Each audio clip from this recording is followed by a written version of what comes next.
इस काले कानून को आप वापस क्यों नहीं ले रहे? जो इस काले कानून, किसान विरोधी कानून के खिलाफ बोल रहे हैं, वो इन्हें खालिस्तानी लग रहे हैं। शर्म कीजिए, डूब मरिए। ये देश का अन्नदाता किसान है। किसान ये बराड़ी के ग्राउंड में बैठने नहीं, वो रामलीला मैदान चाहता है आपसे, वो जंतर मंतर चाहता है आपसे। देश के प्रधानमंत्री, गृह मंत्री, रक्षा मंत्री जाकर लड़वा रहे हैं हैदराबाद का नगर निगम का चुनाव। शर्म आती है। आपकी प्राथमिकताओं में मात्र चुनाव है। कोरोना तब नहीं था जब बिहार का चुनाव लड़ रहे थे।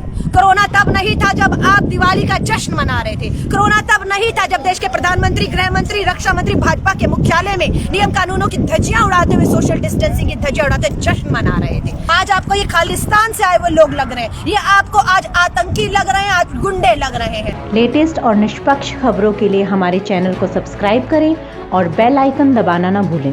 जय हिंद साथियों, मैं भारत की राजधानी दिल्ली के इस समय संत निरंकारी स्पोर्ट्स ग्राउंड में खड़ी हूँ। आप मेरे पीछे देख सकते हैं, बहुत बड़ा मैदान है।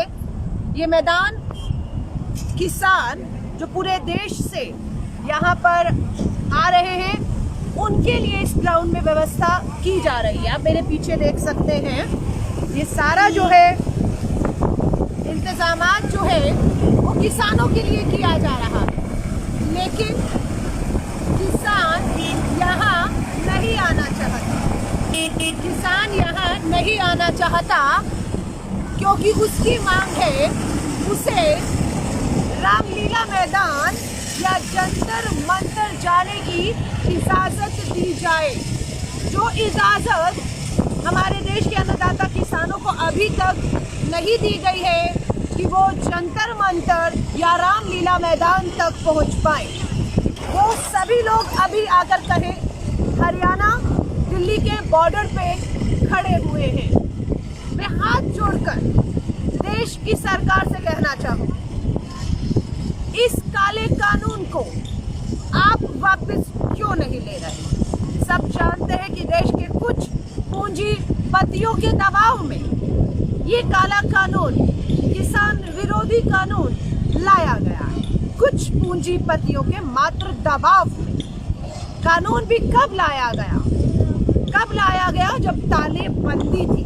आपदा में अवसर खोज लिया, तालेबंदी थी, सब घरों में बंद थे। किसान संगठन आके चर्चा भी नहीं कर पाए कि जून 2020 में तालेबंदी के बीच में केंद्र की किसान विरोधी भाजपा सरकार अध्यादेश लेकर आई। पिछले चोर दरवाजे से अध्यादेश जून में लेकर आई। सितंबर में जब लोकसभा का सत्र बुलाया गया, कोरोना का हवाला दिया गया, चर्चा नहीं हुई, वोटिंग नहीं हुई और उस काले कानून को हमारे देश के अन्नदाताओं के ऊपर थोप दिया गया है। आज देश का अन्नदाता सड़कों पर है और उसके आंदोलन को, जो गांधीवादी तरीके से कहूँ, बिल्कुल अहिंसात्मक तरीके से कहूँ, शांति से आगे बढ़ रहा है। लेकिन कुछ असामाजिक तत्वों से मैं कहूँगी, इस आंदोलन से जुड़े लोगों को सावधान रहने की जरूरत है, क्योंकि सरकार इस आंदोलन को कुचलने के लिए गोदी मीडिया को हम कल से देख रहे हैं। जिन्होंने CAA नागरिकता कानून के खिलाफ बोला, वो पाकिस्तानी हो गए इनके लिए। और जो इस काले कानून, किसान विरोधी कानून के खिलाफ बोल रहे हैं, वो इन्हें खालिस्तानी लग रहे हैं। शर्म कीजिए, डूब मरिए। ये देश का अन्नदाता किसान है, जिन्हें आप खालिस्तानी कहते हैं, गुंडे कह रहे हैं। ये देश का अन्नदाता किसान आज सड़कों पर है। केंद्र की भाजपा सरकार को कहना चाहूंगी और दिल्ली की सरकार केजरीवाल को भी कहना चाहूंगी, ये ढोंग और तमाशा बंद करो कि हम खाना दे रहे हैं, हम पानी दे रहे हैं। अरे ये खाना पानी तो हमारे गुरुद्वारे से आए जो सेवादार हैं वो भी दे रहे हैं। आपको क्या करना है केजरीवाल? आपको पंजाब की कांग्रेस सरकार, मुख्यमंत्री कैप्टन अमरिंदर सिंह की तरफ देखना है। उन्होंने विधानसभा का, पंजाब का, छत्तीसगढ़, राजस्थान, हमारी सरकारों ने विधानसभा के विशेष सत्र बुलाए। विशेष सत्र बुलाकर इन काले कानूनों पर चर्चा करके इन्हें निरस्त करके केंद्र को कह दिया संदेश कि काले कानून हमारे राज्यों में, कांग्रेस शासित राज्यों में लागू नहीं होंगे। क्या केजरीवाल, आपको दिल्ली का विधानसभा सत्र नहीं बुलाना चाहिए? किससे डरे हुए हैं आप? क्यों दिल्ली के अंदर विधानसभा का सत्र बुलाकर आप इस काले कानून को निरस्त करते हैं? किसानों को आपकी ये सुविधाएं नहीं चाहिए। ये हमारे सेवादार बहुत हैं जो यहाँ पर ये सेवा कर रहे हैं, लेकिन ये सेवादार विधानसभा में जाकर काले कानून को रद्द नहीं कर सकते। काम आप ही को करना है केजरीवाल। और 23 नवंबर को जब ये आंदोलन किसानों ने शुरू किया दिल्ली चलो का, तब आप ही की सरकार ने नोटिस जारी कर दिया और इस काले कानून को दिल्ली में लागू किया है। ये दोगला चरित्र, ये दोगले चेहरा केजरीवाल जी अब नहीं चलेगा। 23 नवंबर को आपने अधिसूचना जारी की और इस काले कानून, कृषि कानून को लागू करने का दिल्ली में फरमान आपने जारी किया। दम हो तो फाड़िए उसको, दम हो तो एक दिन का विशेष सत्र दिल्ली विधानसभा का अभी और आज बुलाने की घोषणा करिए और इस काले कानून को फाड़िए। मैं कहूंगी किसानों से, देश की सरकारें हैं, हर सरकार पे, हर राजनीतिक दल पर देश के करोड़ों किसानों को नजर रखनी चाहिए कि कौन मात्र राजनीति कर रहे हैं, कौन सच में आपके साथ खड़ा होकर इन काले कानूनों को रद्द करके बिल्कुल किसानों के साथ आज खड़ा दिख रहा है। मैं आपको ये कहना चाहूँगी, यहाँ किसान नहीं आएगा, वो साफ कर चुका है कि वो किसान ये बराड़ी के ग्राउंड में बैठने नहीं, वो रामलीला मैदान चाहता है आपसे, वो जंतर मंतर चाहता है आपसे। आज आपसे कहूंगी, तानाशाही देश के प्रधानमंत्री जी छोड़िए। आप कहते हैं 3 दिसंबर को मिलेंगे आप किसानों से। 3 दिसंबर आपकी प्राथमिकताओं में क्या है कि आपके पास जो समय नहीं है 3 दिसंबर से पहले? प्राथमिकताओं में देश का किसान होना चाहिए था, प्राथमिकताओं में किसानों का यह आंदोलन होना चाहिए था। सब काम छोड़कर आपको इस अन्नदाता को आज सुनने के लिए यहाँ होना चाहिए था, लेकिन नहीं, आपकी प्राथमिकताओं पर देश के चुनाव है, हैदराबाद का नगर निगम का चुनाव। देश के प्रधानमंत्री, गृह मंत्री, रक्षा मंत्री जाकर लड़वा रहे हैं हैदराबाद का नगर निगम का चुनाव। शर्म आती है, आपकी प्राथमिकताओं में मात्र चुनाव है।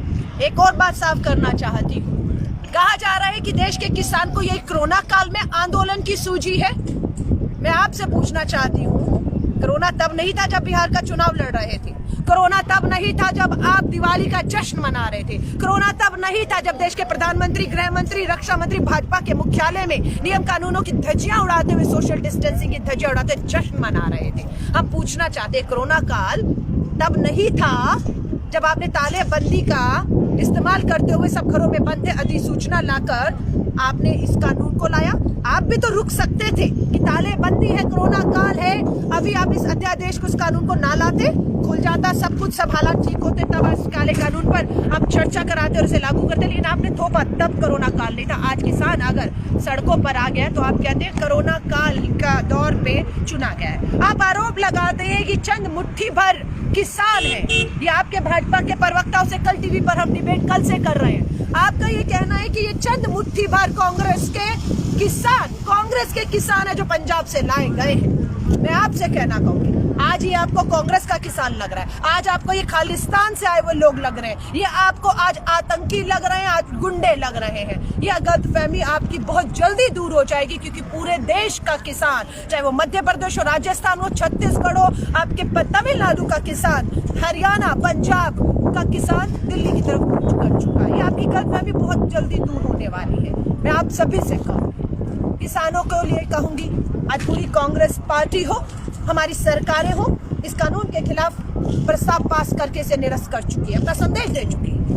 आज हम लोग इस ग्राउंड में आए हैं ये देखने के लिए कि कितना किसान इस ग्राउंड में आया हुआ है, लेकिन कोई भी किसान आपको यहाँ नहीं दिखेगा, क्योंकि उन्हें पता है कि ये वो ग्राउंड है जो दिल्ली के बिल्कुल दरवाजे पर है और आप इन्हें दिल्ली के अंदर, घर के अंदर घुसने नहीं देना चाहते। और यहाँ पर वो बैठे रहे महीनों, आपको कोई फर्क नहीं पड़ेगा, आपको कोई फर्क नहीं पड़ेगा, इसलिए वो रामलीला मैदान जाना चाहता है। मैं एक बात साफ कर देती हूँ, ये वही रामलीला मैदान है जहां से केंद्र की संघ की सरकार 2014 में बनी थी। ध्यान से सुनिएगा, ये वही रामलीला मैदान है जहां पर से 2014 में भाजपा संघ की सरकार बनी थी और उन्हें डर है संघी भाजपाइयों को कि यही कहीं वो रामलीला मैदान इनके लिए साबित ना हो जाए, जो इन्हें सत्ता में लाया भी था वो रामलीला मैदान। और आज अगर किसान वहां रामलीला मैदान पहुंच गया तो वहीं से इनकी सत्ता का अंत भी हो सकता है, इसलिए किसान को वहां नहीं पहुंचने दे रहे। मैं आपसे अपील करूंगी, किसानों को कहूंगी, किसान से जुड़े हुए लोगों से कहूंगी, किसान संगठनों से कहूंगी, आपकी जो मांग है MSP न्यूनतम समर्थन मूल्य को कानून में शामिल कर लिया जाए। हम भी वही कह रहे हैं, आप भी वही कह रहे हैं। इसी बात को केंद्र की भाजपा सरकार मानने को कतई तैयार नहीं हो रही। अभी भी कहूंगी, मात्र एक लाइन जोड़ दीजिए कानून के अंदर, क्योंकि आपकी कथनी पर किसी को विश्वास नहीं है। कब आप सावरकर हो जाएंगे, कब आप माफी मांगकर पीछे हट जाएंगे, ये दोगली पंथियां आपकी आजादी के आंदोलन से आज तक देखी है। इसलिए संघ और मोदी जी आपकी जबान पे विश्वास नहीं है। इसीलिए एक देश का किसान कानूनी रूप से लिखित में अपने कानूनों में न्यूनतम समर्थन मूल्य की आपसे मात्र एक मांग कर रहा है, जिसे आप मानने को तैयार नहीं। सारा किसान कह चुके हैं, आप वो कानून ले आइए, किसान अपने खेतों में वापस चला जाएगा।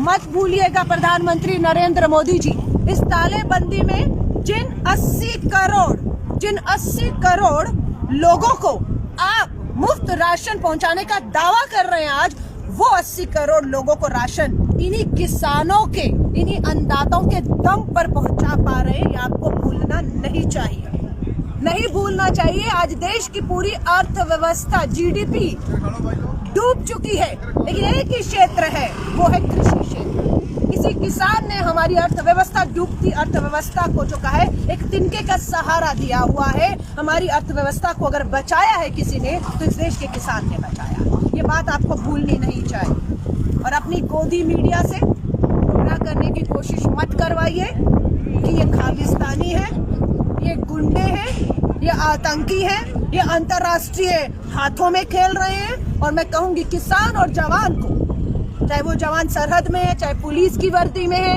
ये किसान है, इन्हें आपस में एक दूसरे से लड़वाने का काम मत कीजिएगा। क्योंकि कल हमने देखा है कि पुलिस और हमारे किसान, हमारे जवान और हमारे किसान किस तरीके से दोनों एक साथ थे। कहीं पानी पी रहे एक साथ, कहीं खाना खा रहे एक साथ, क्योंकि हमें मालूम है आज पुलिस भी अपनी एक ड्यूटी को कर रही है। लेकिन आप इस पुलिस को कतई भी मजबूर नहीं कर सकते कि हमारे किसानों पर ये लाठी चलाए। ये मजबूर आप नहीं कर सकते। और मुझे पूरी उम्मीद है कि हमारी पुलिस ऐसा कतई भी नहीं करेगी। पूरे अहिंसात्मक तरीके से, शांति से ये जो आंदोलन बढ़ रहा है, उसे हम यूं ही अंजाम तक लेकर जाएंगे। मांग एक है, MSP न्यूनतम समर्थन मूल्य पर कानून लाया जाए, इन कानूनों को, काले कानूनों को वापस लिया जाए, किसानों को सुना जाए। हमारी बस यही मांग है।